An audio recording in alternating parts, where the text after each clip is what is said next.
కొంతమందికి కొన్ని కళలే ఉంటాయి, కానీ చాలా తక్కువ మందికి ఎన్నో కళలుంటాయి. సినీ ప్రపంచంలో ఎందరో తారలున్నారు. ఒక్కొక్కరిది ఒక్కొక్క స్టైల్. కొంతమంది హీరోలకే పరిమితమైతే మరికొంతమంది విలన్గా, ఇంకొంతమంది కమెడియన్లుగా, ఇంకొందరు క్యారెక్టర్ ఆర్టిస్టుగా, ఇలా ఎన్నో రకాల క్యారెక్టర్లను చేస్తూ ఉంటారు. అయితే అన్ని రకాల క్యారెక్టర్లను సమర్థవంతంగా పోషించగల నటులు చాలా తక్కువ మందే ఉంటారు. అలా ఒక హీరోగా, కమెడియన్గా, క్యారెక్టర్ ఆర్టిస్టుగా, సహాయ నటుడిగా ఎన్నో వైవిధ్యమైన పాత్రలు పోషించారు చంద్రమోహన్. చంద్రమోహన్ గారు నటించిన 900 పైచిలుకు చిత్రాల్లో 175కు పైగా సినిమాల్లో హీరోగా నటించారు. 108 సినిమాల గురించి, ఆయన నటనా ప్రతిభ గురించి అభిమానులు, సినీ ప్రియులు చెప్పుకుంటారు. గత కొన్ని రోజులుగా అనారోగ్యంతో బాధపడుతున్న చంద్రమోహన్ అపోలో ఆస్పత్రిలో గుండె సంబంధిత చికిత్స పొందుతూ తుది శ్వాస విడిచారు. విదేశాల నుంచి కుమార్తెలు రావాల్సి ఉండడంతో సోమవారం నాడు అంత్యక్రియలు నిర్వహిస్తామని కుటుంబ సభ్యులు వెల్లడించారు. చనిపోయే ముందు వరకు వయస్సుకు తగ్గ పాత్రలు చేస్తూ ప్రేక్షకులను అలరిస్తూ వచ్చారాయన. నటనలో అద్భుతమైన ఈజున్న నటుడు దొరికాడని ఇండస్ట్రీ మురిసిపోయింది. ఏ పాత్రనైనా అవలేలగా పోషించగల నటుల్లో చంద్రమోహన్ ముందు వరుసలో ఉంటారని చెప్పుకోవచ్చు. రంగుల రాట్నంలో చేసిన మహానటులు ఎన్టీఆర్, ఎస్వి రంగారావు ఒక్క అడుగు ఎత్తుంటే ఇండస్ట్రీని ఏలేసేవాడు అని చాలా సందర్భాల్లో చంద్రమోహన్ని ప్రశంసించారు. అంతేకాదు, తన బాంధవ్యాలు సినిమాలో దాదాపు హీరో పాత్ర ఇచ్చి ప్రోత్సహించారు ఎన్టీఆర్.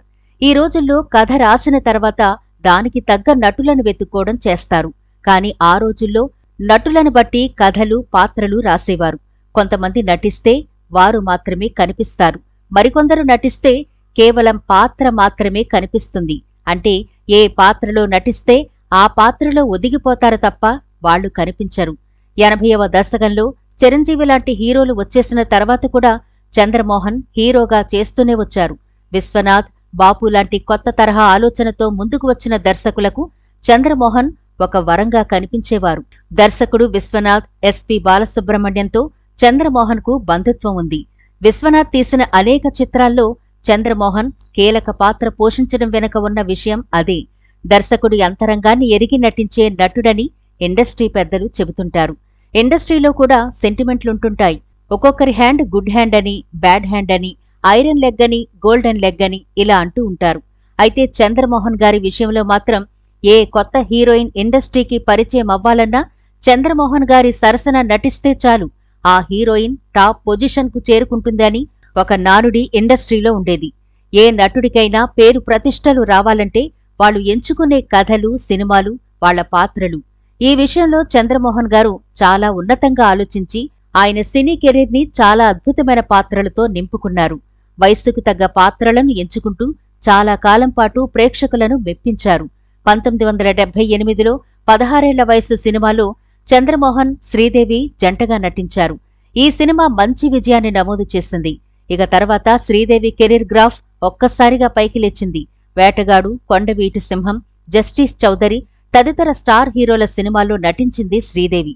అదే ఏడాది జయసుధతో కలిసి ప్రాణం ఖరీదులో నటించగా ఆమె కూడా తిరుగులేని స్టార్ హీరోయిన్ గా ఎదిగింది. పెళ్లిచూపులు సినిమాలో చంద్రమోహన్, విజయశాంతి కలిసి నటించగా ఆ తర్వాత శోభన్ బాబు, నాగేశ్వరరావు, చిరంజీవి లాంటి స్టార్ హీరోలతో అవకాశం దక్కించుకుంది విజయశాంతి. అందుకే చంద్రమోహన్ది లక్కీ హ్యాండ్ అని అంటారు. ఒక రకంగా తమిళ సినిమా రంగంలో కమల్ హాసన్ ఏ తరహా మార్పుకు నాంది పలికారో తెలుగు పరిశ్రమలో చంద్రమోహన్ కూడా అలాంటి పాత్రనే నిర్వహించారని అలనాటి నటీనటులు చెబుతుంటారు.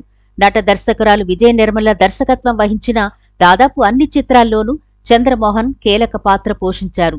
శ్రీదేవి, మోహన్ బాబుతో కలిసి చంద్రమోహన్ నటించారు. దాదాపు అన్ని చిత్రాల్లోనూ చంద్రమోహన్ కీలక పాత్రలు చేశారు. శుభోదయంలో పని దొంగగా, బద్ధకానికి నిలువెత్తు నిర్వచనంలా కనిపించే పాత్రల్లో చంద్రమోహన్ నటన అద్భుతంగా పేలింది.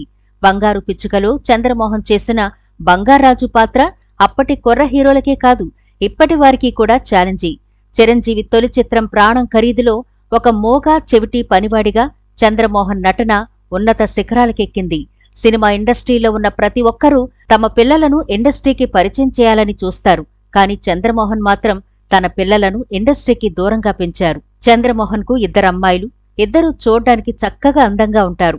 చైల్డ్ ఆర్టిస్టులుగా పిల్లల్ని పరిచయం చేయండి అని ఎవరడిగినా చివరికి భార్య అడిగినప్పటికీ కూడా వద్దని సున్నితంగా తిరస్కరించినట్లు ఆయనే స్వయంగా పలు ఇంటర్వ్యూల్లో చెప్పారు. ఎంత అందమైన హీరోయిన్ అయినా ఆయన పక్కన నటిస్తున్నారు అంటే ఆ హీరోయిన్తో సమానంగా చంద్రమోహన్ నటన కూడా అంతే ఆసక్తిగా చూసేవారు ప్రేక్షకులు. ఎందుకంటే ఆయన వెండి తెర మీద కనిపించే ప్రతి పాత్రలో ఆయన ఒదిగిపోయి నటించేవారు.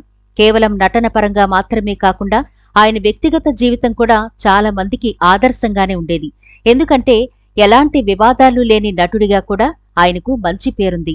1966లో చంద్రమోహన్ రంగులరాట్నం సినిమాతో ఇండస్ట్రీకి పరిచయమయ్యారు. ఇక అక్కడ్నుంచి ఆయన సినీ ప్రస్థానం ఆగకుండా సాగిపోయింది. 1987వ సంవత్సరంలో చందమామ రావే చిత్రానికి గాను ఉత్తమ హాస్య నటుడి అవార్డు అందుకున్నారు చంద్రమోహన్. 2005లో ఉత్తమ సహాయ నటుడిగా అతనొక్కడే చిత్రానికి గాను నంది అవార్డు అందుకున్నారు. ఇక ఆయన జీవితంలో ఒక పెద్ద మైలురాయిగా నిలిచిపోయిన చిత్రం 16 ఏళ్ల వయసు చిత్రంలో నటనకు గాను ఏకంగా ఫిలింఫేర్ అవార్డు సొంతం చేసుకున్నారు చంద్రమోహన్.